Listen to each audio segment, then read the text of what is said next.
من الأخطار اللي تواجه اليوم بعض الأسر تأخير زواج البنات بحجة تكمل دراستها مثلا، وهذا بالمنظور الإسلامي مرفوض. رسول الله صلى الله عليه وآله فاليوم على المنبر خلي نسمع نصيحته في الزواج المبكر إذا بلغت البنت مبلغ النساء صار عندها نضج فكري وبدني. يقول صلى الله عليه وآله: هبط علي جبرائيل ويقول ترى هذه البنت لما تكون بالغة وناضجة مثالها مثل الثمرة على الشجرة، مثل التينة ومثل التفاحة لما تنضج لابد أن نقتطفها وننتفع من عدها ومن هالثمرة هاي والطاقة اللي موجودة بيها، وإذا أخرناها وبقيناها على الشجرة تفسدها الرياح والشمس.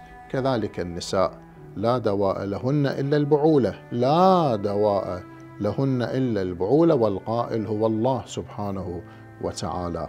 الزواج المبكر مع نضوجها سيكون لها دواء من كثير من الأمراض الأخلاقية اللي قد تصيب هذه البنت، خصوصا هذه الأيام والإغراءات الكثيرة اللي يخليها تعاني كثيرا، وكذلك الشباب. الله الله في الزواج المبكر ونقتطف هالثمرة بعد هي جميلة وناضجة وبكل طاقتها.